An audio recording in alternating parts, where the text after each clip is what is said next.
Hi, everybody, and welcome to our session, The Consumer Reset, Creating Trustworthy Digital Experiences Amid Shifting Expectations. I'm Quirk's editor, Joe Ritholm, and before we get started, let's quickly go over the ways you can participate in today's discussion.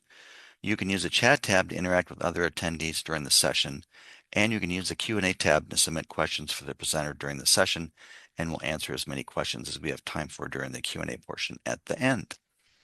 Our session today is presented by Key Lime Interactive. Enjoy the presentation.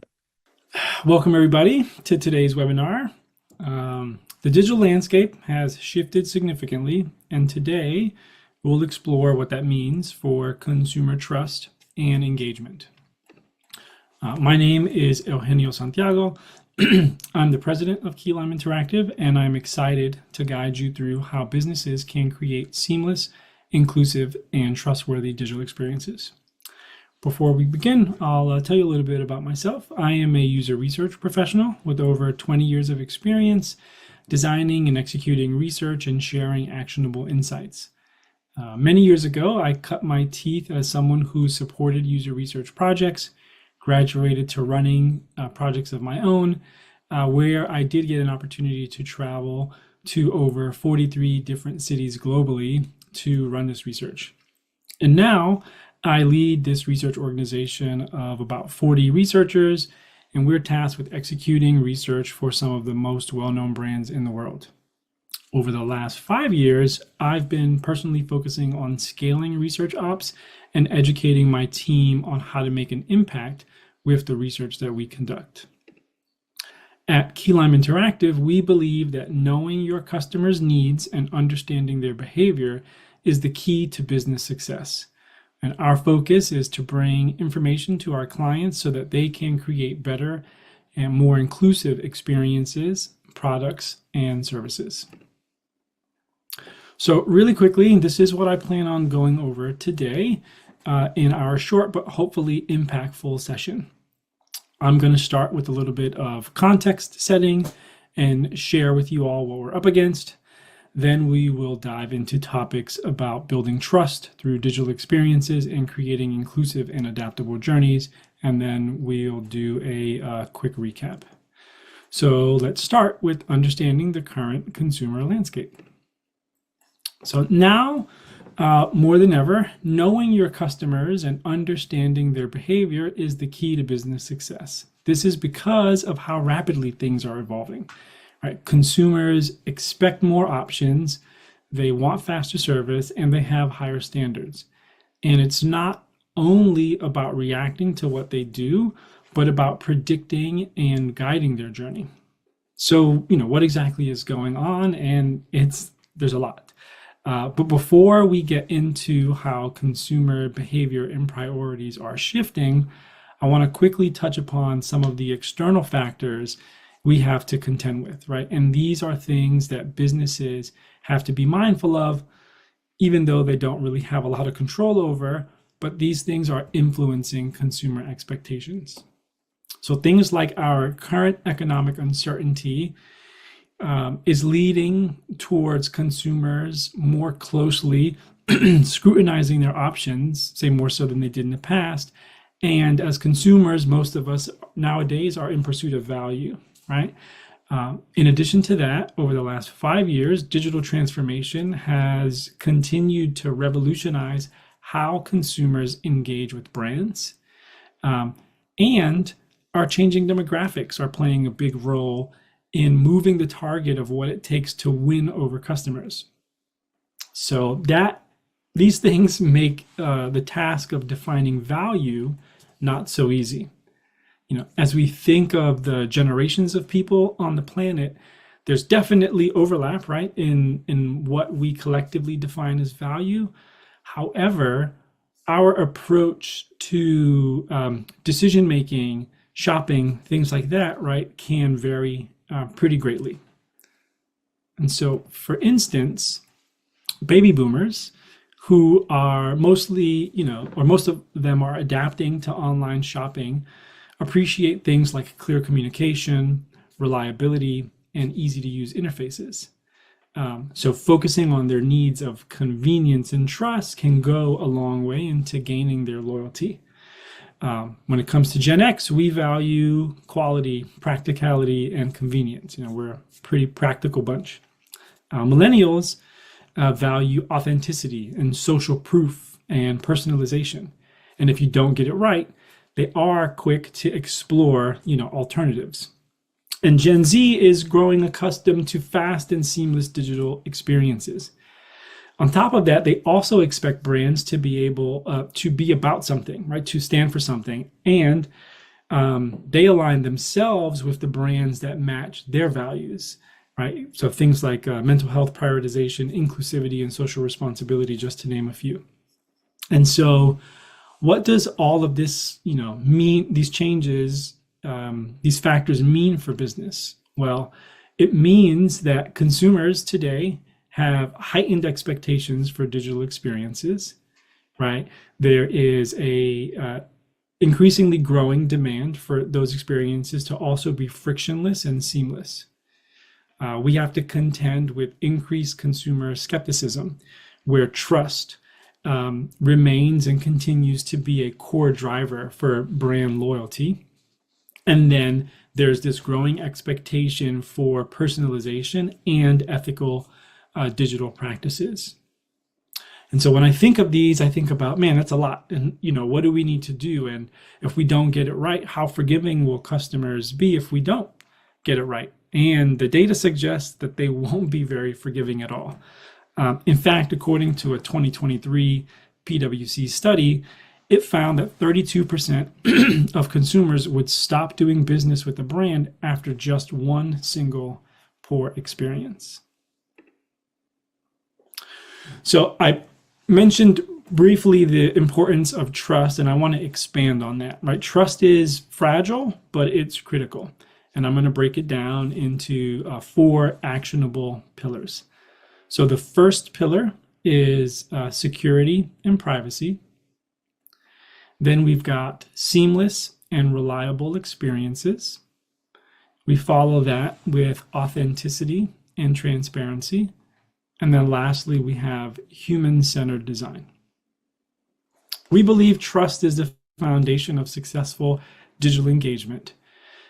In an online environment where consumers are interacting with brands without a lot of face-to-face interaction, trust becomes a critical factor in overall customer decision-making, in retention, and in brand advocacy.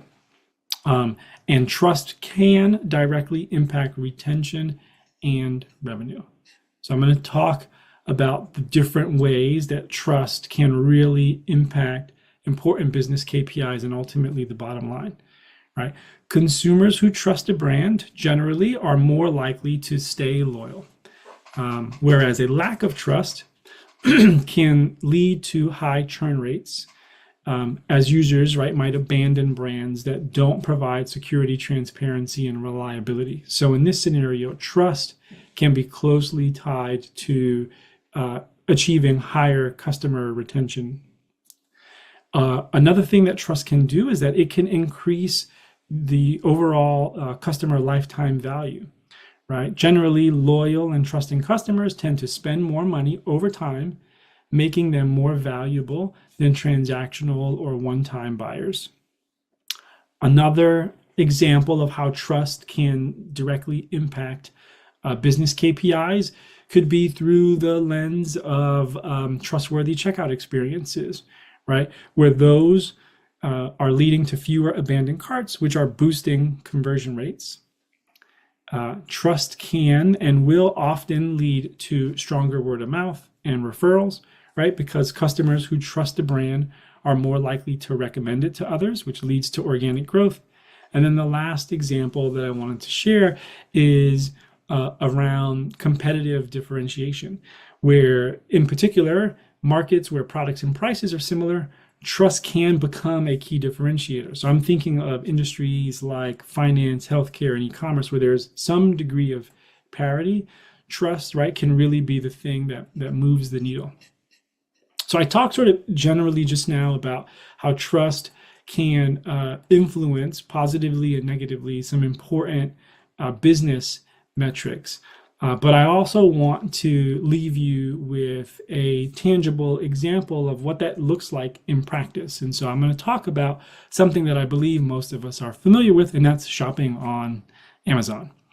Amazon has built one of the most trusted digital commerce platforms, and they've done it by focusing on security, transparency, and customer centric policies. And so I'm going to talk about what that actually looks like, and what are sort of some shining examples of these things. So, my family, we buy a lot of stuff on Amazon. And one of the things that I know I appreciate is how seamless and secure their checkout process is. Right? Amazon for years now has offered multiple secure payment options. It has offered one-click checkout options as an example, and really easy to follow and clear refund policies. These are the types of things that as a business they offer that ensures customers feel safe making a purchase. And again, it leads into trust, which removes sort of one area of concern, right, that we may have consciously or subconsciously. Another is there has for a long time been a degree of authenticity and transparency that Amazon has offered its customers via their customer reviews, right? So they've had verified customer reviews and a rating system, the types of things that build credibility to helping shoppers make informed decisions. And now these two things I see everywhere, on e-commerce sites of all varieties, even when it comes to, booking things for travel, buying electronics, buying household goods. It's become a staple. And if I don't see it, right, it sort of feels weird. It doesn't, sometimes it may not even feel real. Another example that Amazon has done is in reinforcing trust through easy returns and refunds, right? A type of customer-centric policy. It again builds on making buyers confident in their purchases, right? It's easy to order things on Amazon. It's just as easy if the thing that you ordered doesn't necessarily match your expectations that you can send it back, right? Again, we're talking about reducing friction to increase engagement. This is a prime example of that. And speaking of prime, the last example I'll use is, Amazon has spoiled us and sort of got us to a point where we are expecting fast, on-time deliveries, and via their Prime program, they consistently deliver on that, and they even offer ways to reliably track the status of your orders, right? Again, these are things that they are doing to communicate and provide you with a sense of control, and then allowing you to have sort of the triggers to be adaptable, to be flexible, depending on if your situation or your needs change, right? And so by prioritizing trust throughout their digital experience, their policies and services, Amazon is reaping the benefits of that, right? And so they've got higher retention rates, they've got increased revenue, and they're the top dogs when it comes to thinking about e-commerce. All right. So I just talked about the pillars of trust within a digital experience, and we talked about how that looks like, say, for Amazon. Now I want to tell you about a framework that you can use to evaluate your own digital experiences, right? So you can use a trust model like this, which can help provide you a structured approach to building consumer confidence and enhancing digital experiences. So I'll talk a little bit about how to apply each component of this trust model effectively. So I'm going to first start with transparent communication. So the types of things that I'm talking about here are, and I'll give examples, right? Clearly communicating how customer data is collected and used is a form of transparent communication. So think like privacy policies, and perhaps instead of it, being riddled with legal jargon, that you can provide it in more simple language, as an example.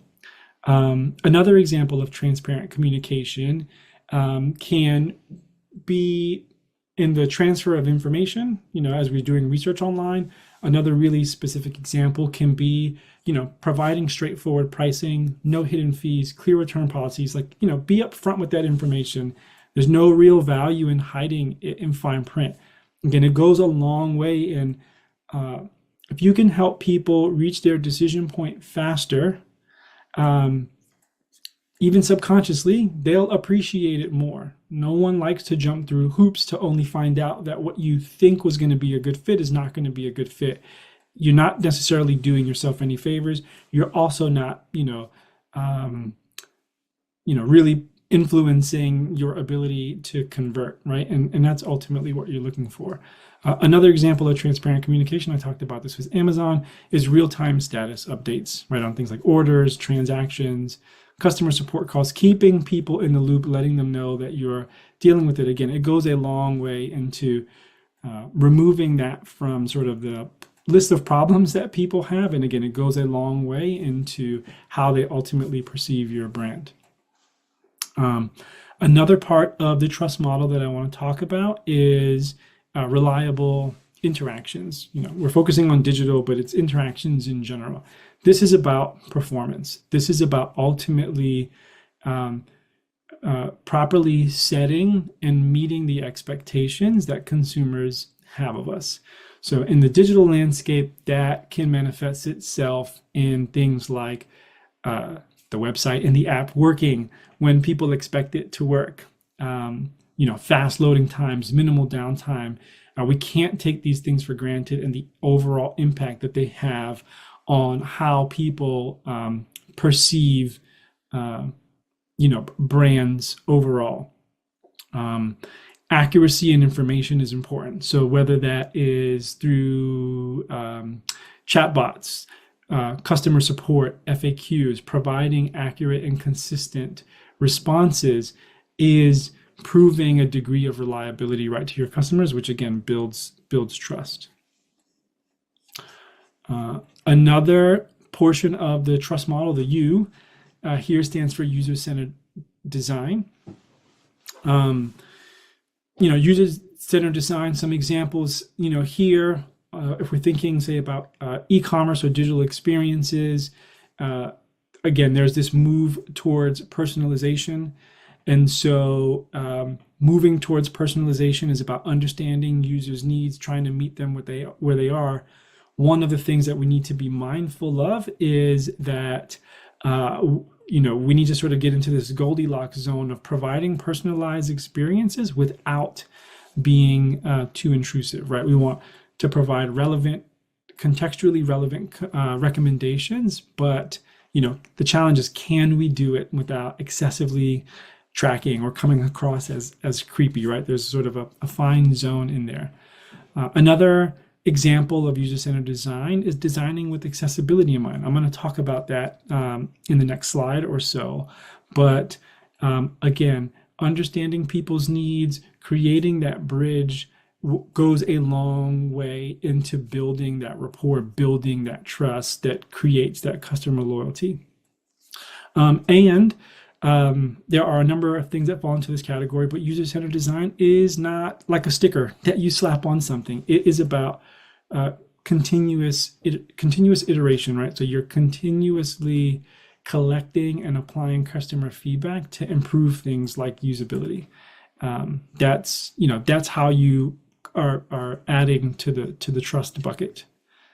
The fourth one is about security and privacy. I'm sure all of us agree security and privacy is increasingly important with all the different scams and stuff going on there. And so we each, however difficult it might be, we have to play our role. Brands have to play their role in there. So things like multi-factor authentication, encrypting user data are ways to secure these experiences. But even things as simple as security badges and SSL certificates, right? Visual reminders, customer testimonials, those are also ways to communicate and build, to show that security is top of mind. And again, it builds trust. And then the last one that I'll talk about here is timeliness in support and feedback loops. So, we're talking about things like real-time chat support, which is in growing in terms of its prevalence. Quick turnaround times in terms of responding to customer concerns. AI is going to play a role, right? Automation is ultimately going to play a role in terms of speeding up resolution times. Again, when we're talking about automation and AI, it's not just speed, it's not just convenience. Remember, especially Gen Z and some of the newer generations, they are still looking for meaningful interactions. So you can't sacrifice the human touch, right? That's not what consumers are looking for. And this, like user-centered design I mentioned before, is also iterative. So it's the space where you can regularly engage with customers, whether it's through follow-ups, whether it's through surveys. Ultimately, though, it's about iterating and improving the experiences that our customers are interacting with. That is the proof that you are constantly looking to be adaptable and sort of evolve with what their needs are. Okay, so I've talked about the importance of trust, and we just quickly reviewed a framework that you can use to measure how well your brand experiences are doing in that regard. Now I'd like to talk about the importance of meeting people where they are. So let's think about the last time that you struggled with the digital experience, right? Maybe it was a website that was hard to navigate. Maybe the text on the app was too small for you to read, or you were interacting with the chatbot and you were frustrated because it didn't understand what you were asking for, right? I know that when I encounter, things like this, it's pretty frustrating. Now let's imagine if you were facing these challenges every day because of a disability, because of a language barrier, right? Because some degree there's a lack of personalization. These are reasons or examples why inclusivity in digital experiences are no longer optional, but they are essential. Right? Businesses today must ensure that their digital experiences are accessible, adaptive, and user-friendly for everyone. Because when users feel excluded, they disengage, right? But when they feel understood, they become loyal advocates. So I'm going to talk about how to build experiences that are both inclusive and adaptable. And I'm going to break it down into three key aspects of inclusive digital journeys. So the first one is accessibility for all users, right? True digital inclusivity starts with accessibility. For instance, how many of you know that over 1 billion people worldwide have some form of disability, yet many digital platforms remain difficult for them to navigate? And in this particular instance, when I talk about accessibility, I'm talking about, or it includes things like voice navigation, color contrast adjustments, alternative text for images, could include things like screen readers. Why is this important? Aside from being ethically and legally important, it also has the ability to expand our potential customer base. Right? So from a business standpoint, that sounds really important to me, right? And so that's the first thing I want to talk about, accessibility for all users. The second is what I was talking about a few minutes ago in terms of personalization without overreach, right? Consumers want personalized experiences, but they also want to feel respected and secure when it comes to their data. I talked about this before. The challenge here, or that we have to sort of combat, is over personalization, because that can feel invasive, and that may lead to distrust rather than engagement, which we're looking for.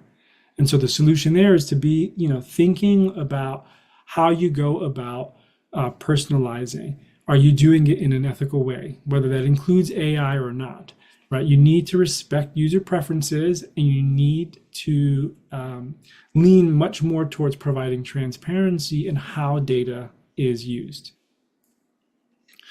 And then the third aspect that I want to talk about, for me, is really important and goes a long way into really, hitting the mark in terms of frictionless and seamless experiences, and that's consistency across all the different channels, right?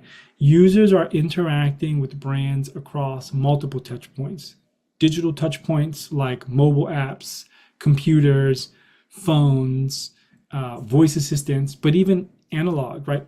In person still, on the phone with someone. It is critically important that the experience is as seamless as it can be, regardless of any of the platforms that they're engaging with you on. And if not, frustration builds, right?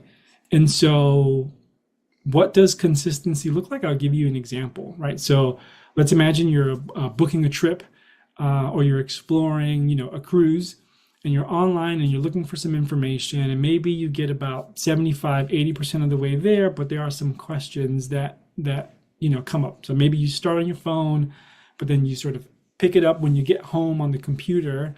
As a user, the expectation is that you can continue where you left off. And it doesn't end right from digital to digital. What if you need to pick up the phone and you want to sort of, finish the transaction with someone on the phone? Experiences that are really good are the ones where it feels like the baton is being passed right from one to the other. Some companies that are really good, or industries that are really good at this, are streaming providers. So think about it. We log into Netflix. We could be on a phone. We can be on a computer. We can be on our television, and it doesn't really matter where you log back in. They have made it such that it remembers where you left off, right? And so it doesn't matter. That's the kind of adaptability that keeps users engaged. And so it feels very normal nowadays, for Netflix or streaming providers, but this is where things are going. That's the trend in terms of, our expectations, consumers' expectations of what a smooth customer experience looks like. Okay, so I was talking about accessibility and inclusiveness in design. And some of you might say, hey, look, this is great, but it's not really a priority for us, or it's just too specific. What I'd like to do is help you make the business case for inclusive digital journeys, right? So I've been on this kick lately about the importance of not just talking about customer experience and UX in terms of improving the experience for consumers and users, but also about how we must translate that message into a language that captures the attention of business executives and product. And so I'm going to do the same here by translating that message about accessibility into how it can impact important business KPIs. Because beyond it being the right thing to do, inclusivity and adaptability are good for business. And so here are some examples, right? When experiences are inclusive, ultimately more people can engage with your brand. That means you've got potentially a larger customer base, right? Good for business. If users who are more likely to return when they feel their needs are understood, right? That can positively influence customer retention rates. And inclusive brands are seen as more ethical, forward-thinking, and socially responsible, right? Building stronger brand trust and reputation. And I mentioned, right, with Gen Z in particular, this is an important part of how they are making decisions.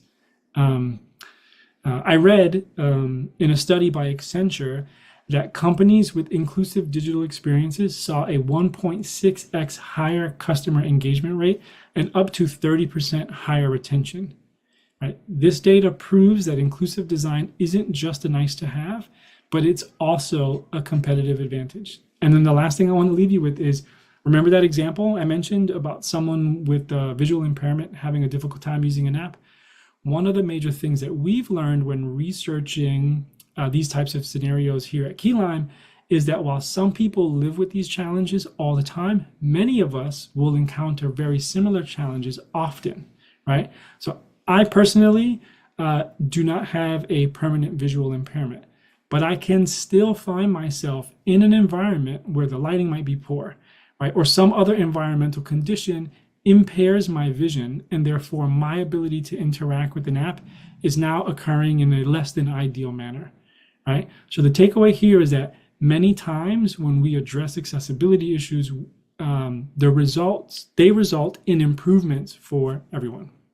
All right, so I'm running short on time, so let's recap with a simple checklist that you can use to assess your digital inclusivity.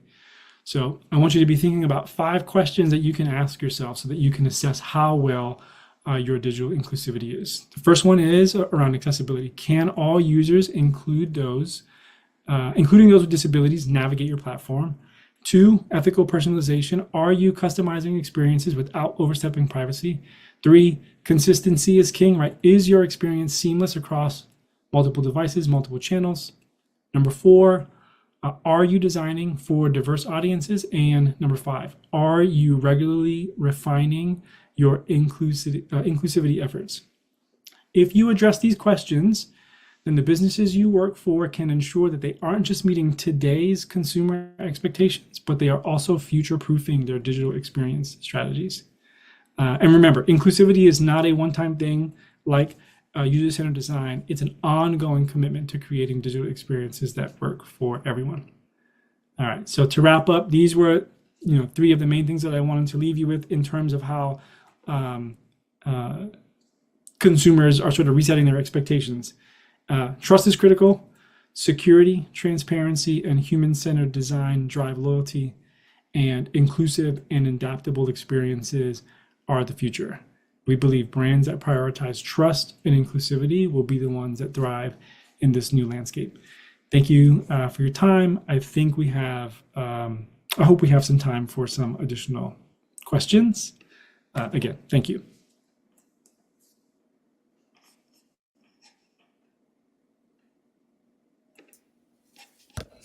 Okay. Got some good questions coming in here. This is sort of along the lines of what you touched on just at the end there. Just some strategies for how teams can balance, that personalized user-centered design with the privacy concerns and the minimizing the tracking and that kind of stuff that people are all kind of concerned about today. Yeah, thanks for asking the question.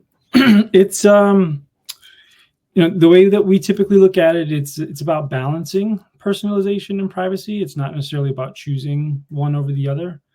I think it comes down to giving users control over their experience, and then communicating, right, the reasons why you're collecting the information, sort of what purpose is going to be, what's the what the WIPM, what's in it for them. And if you, it's not easy, right, finding that balance. But if you can find that balance, then like I mentioned earlier, it'll lead to long-term trust. Sure. Then also too, they're asking for some strategies for researchers to effectively identify the trust gaps in the digital journeys, especially in industries, again, where security and reliability are critical. Yeah. It's definitely a combination of ways, or we recommend a combination of ways. Qualitative research, whether it be interviews, surveys, sentiment analysis, right? Talking to your end users. I would combine that with quantitative methods too. I'm not just talking about like large quant studies, but A/B testing, behavioral tracking, analytics. The combination of the two makes sure that, one, you're not just assuming where those trust breakdowns might be happening, but you're acting on on insights based on data, and then you can dive deeper and sort of focus there. So that's how we approach it. That's typically how we recommend approaching it. Also, too, they're looking for some strategies about how to implement, and quickly identify and address friction points in the digital experiences to reduce customer churn, after somebody has a negative interaction. Yeah, I mean, there are a couple of things that I would recommend. One is sort of a little bit of risk mitigation, right? Like offering proactive resolutions. So again, I talked a lot today about like e-commerce. So like instant refunds for failed transactions, right, is a way to do it. Communicating, apologize. It's simple things as sort of like apologizing, but it's about it's you want to be prepared. Like the better it's sort of weird, but the better you handle right those situations, the more prepared you come off. That goes a long way. We do it on the research side of things or on the service side of things, not from things are going to go wrong, but we pride ourselves in being well versed in the questions that may come up for our stakeholders. If you handle those before they become problems, then again, it builds that credibility, it builds that trust. And so it isn't just about sort of like picking things up when a mess happens, but it's about planning for them and then doing the things to sort of mitigate those. When you get into that mindset of thinking ahead about, well, if this happens, how do I address it? Inevitably, you start uncovering solutions to ensure those types of things don't happen with any degree of regularity. Sure. I think you made a pretty good business case for making your sites and the digital interaction with people more inclusive. But I'm just thinking with some of the pushback now on DEI initiatives, do you have any thoughts on how companies can kind of, or researchers or UX researchers can kind of go to bat for inclusivity in an environment like this that's kind of hostile to it? Um, Other talk than making the business case, probably, like Yeah, you said. talk money, right? I mean, Right. businesses are in business to generate revenue. So show them that that would be a bad business decision. It's overly simplistic in terms of its, in my response, but um, that, that's how in most cases, or at least in many cases, that's how certain decisions get made anyways. Right. So to me, this isn't necessarily any different for us at Key Lime in particular, right? We've had these conversations. We still are a woman and minority owned business. We never sort of communicated that because it was good for business. It's who we are. We talk about diversity here at Key Lime, not to like toot our horn in terms of the people that we hire, but in research we've learned and we believe that more perspective is more valuable, right? We get out of our echo chambers. We learn more. I'm an experiential learner. I've always been an experiential learner, so I know that the more variety and experiences I have, right, then the better, more context I have, the better decisions I feel I can make. And so if I can surround myself with people on a team who have concentric circles, right, like overlaps where we have similar experiences, but they bring unique experiences too, then we learn, right? And if we learn, then we can sort of, we can cover a broader canvas. That's the way I Right. look at it. Oh, absolutely. Well, I think we've gotten to everybody's questions. So thank you, Eugenio, for the great session. And thanks to all of you out there for being with us here today. We really appreciate it. So thanks again and enjoy the rest of your day. Thanks, everybody.